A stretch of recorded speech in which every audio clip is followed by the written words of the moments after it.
Selamat datang di semester baru dengan topik-topik yang baru juga. Kalau untuk saat ini kita bertemu di mata kuliah biokimia ya.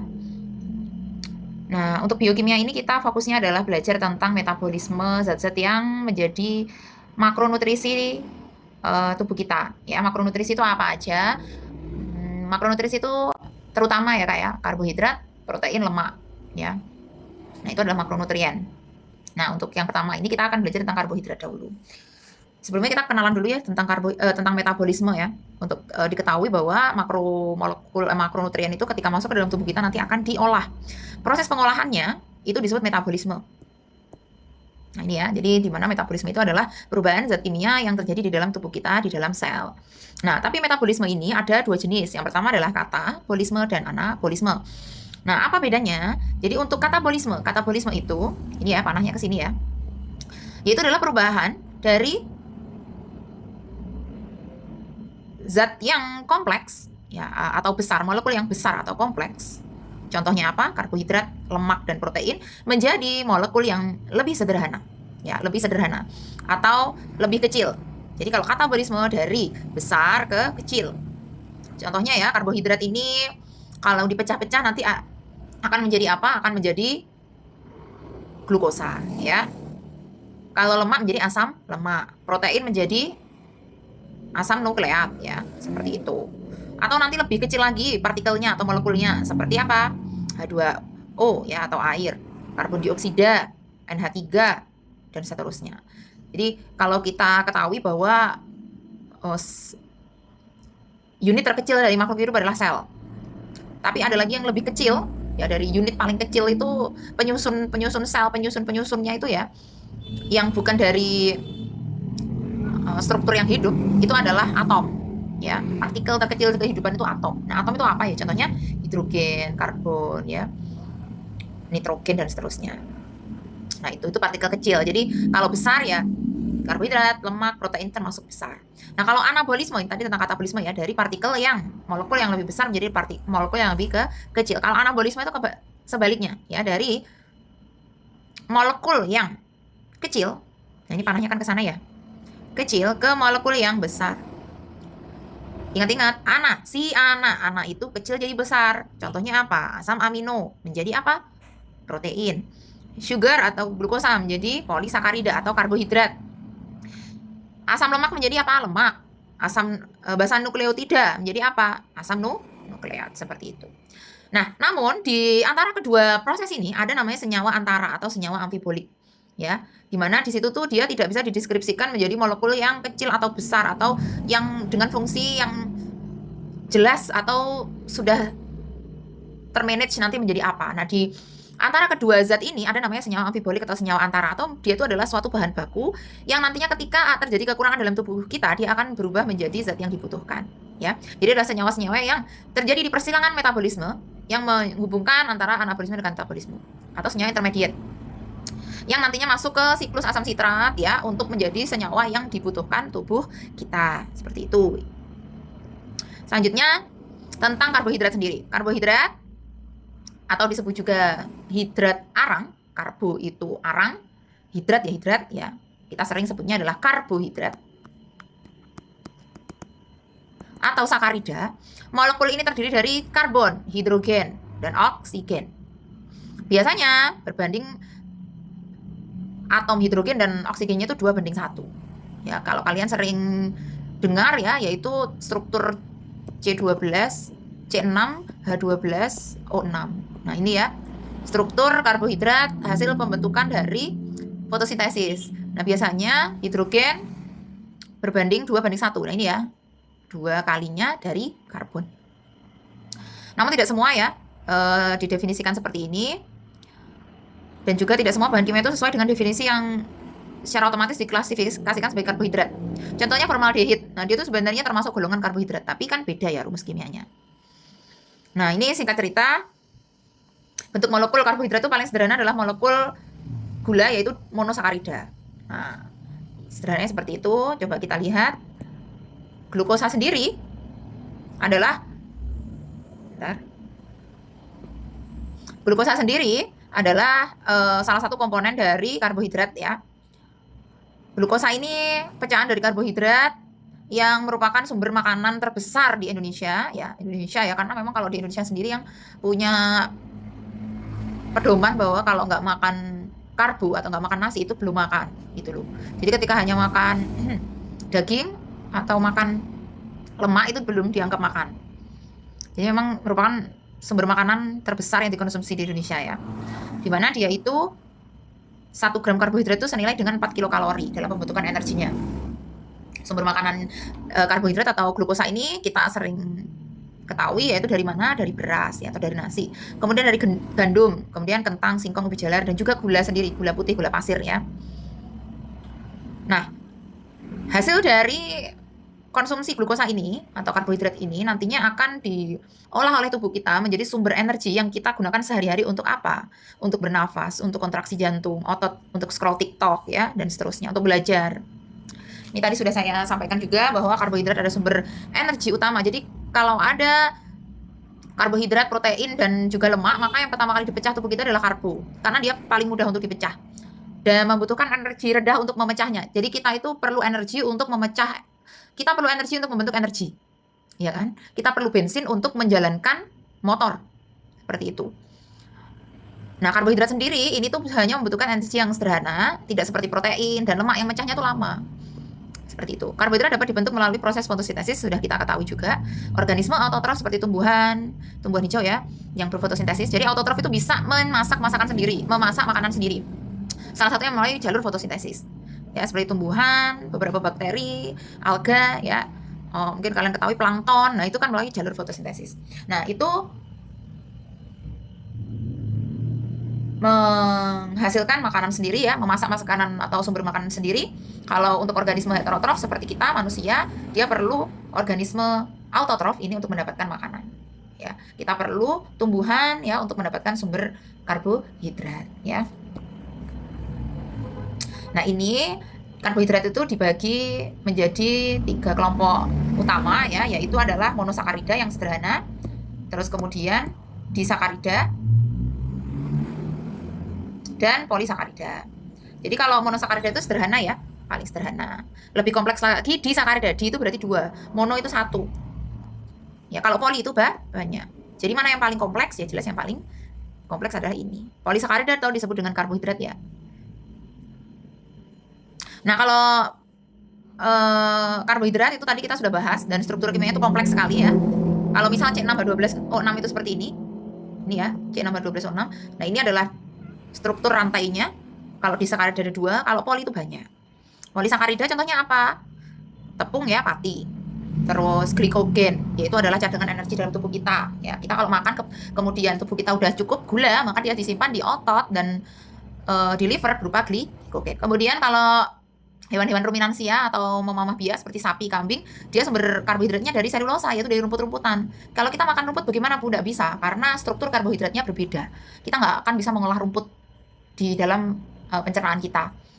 Ya, kalau mau nyoba silahkan ya, mungkin keluarnya juga utuh nanti. Nah, hewan memamah biak itu juga mengeluarkan punya kemampuan untuk memproses polisakarida selulosa ini, yaitu dia ya karakteristiknya kan dia punya, kemudian dia telan ya, telan disimpan ya di salah satu organ yang belum masuk ke dalam pencernaan dalam, kemudian dia muntahkan lagi, dia kunyah lagi. Jadi memang speknya kita itu sudah beda dengan ruminansia. Kemudian serat atau fiber ini ya, serat-serat yang kita makan dari buah-buahan atau dari misalnya yang lagi ngetren ini chiaseed ya, chiaseed itu fiber itu adalah polisakarida. Buah-buahan itu adalah karbohidrat atau polisakarida. Ya, kemudian gula-gulaan yang lain atau polisakarida seperti kitin dan inulin. Untuk selanjutnya disakarida yang lebih sederhana. Kalau disakarida ya, sebentar. Disakarida itu kan ada 2 pembentuknya, ada 2 struktur monosakarida ya. Nah, ini contoh utamanya adalah sukrosa, laktosa ya. Nah, kalau sukrosa dibentuk oleh apa? Dibentuk oleh monosakarida glukosa dan fruktosa. Kalau laktosa dibentuk oleh monosakarida glukosa dan juga galaktosa. Kalau sukrosa itu ada di gula pasir atau gula putih itu loh Kak, ya gula-gulaku itu loh ya. Gula-gula yang kalian makan sehari-hari itu adalah mengandung sukrosa, kandungannya adalah fruktosa dan juga glukosa. Kemudian kalau laktosa adalah di susu ya. Susu itu kandungannya adalah glukosa dan galaktosa. Jadi kalau kalian minum kopi susu itu sebenarnya walaupun nggak manis, kalian sudah makan sesuatu yang mengandung gula gitu. Makanya Kalau bisa ya Kak ya, kalau lambungnya kuat, minum kopi susu tuh nggak usah pakai gula, nggak usah tambahan lagi karena udah ada susu yang sudah mengandung gula. Nah, gulanya terdiri dari disakarida glukosa dan galaktosa. Nah, ini kemudian kita kenalan lagi dengan sosok gula yang mono ya, yang lebih sederhana lagi. Ini tadi sukrosa dibentuk glukosa dan fruktosa. Berarti kita tahu ada monosakarida namanya glukosa, fruktosa dan galaktosa. Biasanya kalau di GO ya, di les-lesan disingkatnya guru galak frustasi. Glukosa, galaktosa, fruktosa. Guru galak frustasi gitu ya. Jadi glukosa ya memang mostly banyak ya di manis-manisan ya, gula pasir, gula-gula apa namanya? Gula batu ya dan lain-lain. Nah, kalau fruktosa itu manisnya banyak di buah, madu, buah seperti itu. Dan seterusnya ya.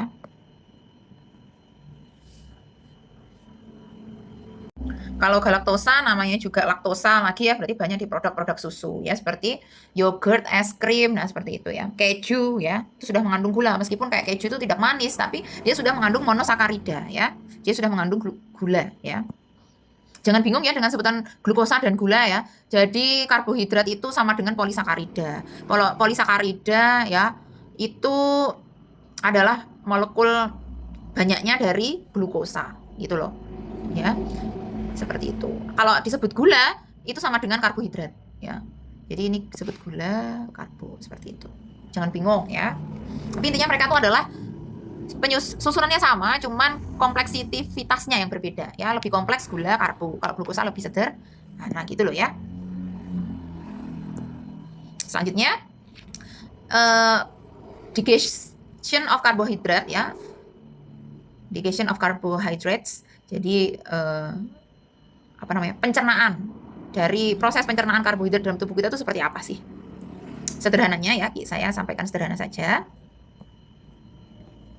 Ntar saya geser ini kalau susah ya. Oke, jadi pertama kali kita makan ya Kak ya, kita makan. Ketika dimakan di dalam mulut itu polisakarida atau karbohidrat ini akan dipecah oleh enzim namanya amilase yang ada di air liur kita, atau enzim petialin, sama ya, petialin dan amilase itu sama. Kemudian di situ dia akan dipecah menjadi bentukan sederhana ya, monosakaridanya glukosa, kemudian disakaridanya maltosa, kemudian polisakaridanya dextrin, supaya nanti dia bisa dimasukkan ke dalam mulut, ke mulut maaf, ke usus atau ke perut ya, ke lambung ya, ke lambung. Stomach itu lambung ya. Nah, dari lambung nanti supaya dia itu bisa lebih sederhana lagi masuk ke, diserap dengan mudah oleh usus halus atau small intestine, usus halus, maka dia pun harus dipecah Kak dari dextrin. Kalau maltosa, kalau glukosa kan sudah sederhana ya. Nah, ini kalau dari dextrin ini nanti akan dipecah ya menjadi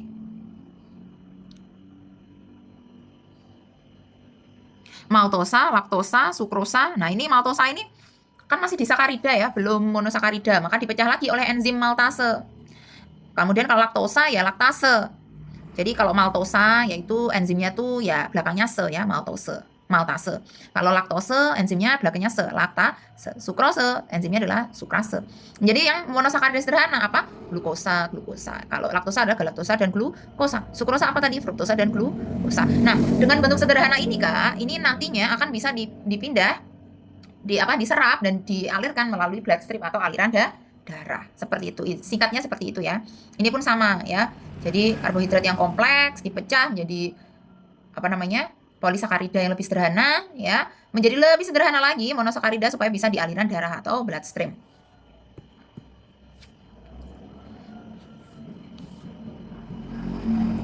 Kemudian tentang ikatan glikosidik. Tadi kan kita bertanya-tanya ya, kenapa polisakarida itu kok bisa disusun melalui banyak atau ratusan hingga ribuan monosakarida. Emangnya yang menghubungkan siapa? Kenapa bisa pecah, bisa bergabung? Nah, di situ ada penghubungnya namanya ikatan glikosidik ya. Jadi ini adalah suatu ikatan dari dua molekul monosakarida. Ya, berarti kan disakarida ya. Misal ini molekul yang maaf.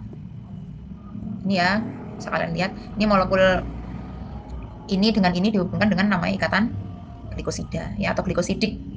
Seperti itu singkatnya. Nah, selanjutnya tentang metabolisme karbohidrat nanti satu persatu akan kita bahas di pertemuan selanjutnya. Tapi singkat cerita aja ya, dahulu kita kenalan dengan proses-proses pengolahan karbohidrat dalam tubuh kita. Ibaratnya dalam tubuh kita itu ada banyak pabrik Kak. Ada pabrik Misal ya, ada pabrik mie instan, ada pabrik roti roti gandum, ada pabrik roti donat, ada pabrik biskuit. Nah, kan ibaratnya kalian tuh punya bayangan ya, ada pabrik mie Indomie, mie sedap, kemudian ada roti kongguan, kemudian biskuit kongguan ya, kemudian roti apa yang terkenal? Roti O, nah gitu ya. Nah, kamu tahu semua pabrik ini bahannya sama, yaitu tepung terigu. Tepung terigu itu dari gandum ya kak ya. Jadi tepung gandum dan tepung terigu itu sebenarnya sama-sama dari gandum. Namun ada perbedaannya. Mungkin kalian nanti lebih paham dalam proses pengolahan pangan. Kalau gandum itu bentuk utuhannya, kalau terigu itu sudah beberapa kali pengolahan gitu loh kak.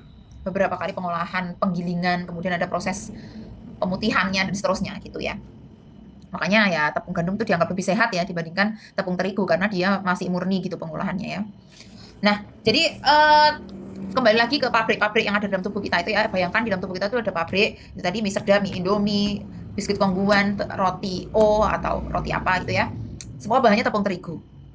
Ya, tapi pabriknya kan beda-beda, kemudian hasilnya beda. Yang pabrik Indomie jadi mie Indomie, mie sedap jadi mie sedap ya dengan bumbu dan karakter yang unik beda. Kalau kongguan juga biskuit-biskuit yang seperti itu. Kemudian kalau roti ya bentuknya roti, meskipun bahannya sama. Nah, ibarat di dalam tubuh kita bahannya adalah sama-sama karbohidrat kak, sama-sama karbohidrat, tapi pabriknya ada pabrik glikolisis, pabrik glikogenesis, pabrik glikogenolisis, pabrik oksidasi asam pirufat, TCA cycle, HMP SAN, gluconeogenesis. Nah, ada lagi nih ya, pembentukan asam urat. Nah, kok ada hubungannya dengan karbohidrat tuh? Nah, itu selama ini kita tahu asam urat dari mana? Dari zat apa tuh namanya, makanan mengandung purin. Nah, perannya karbohidrat apa? Nah, itu ya.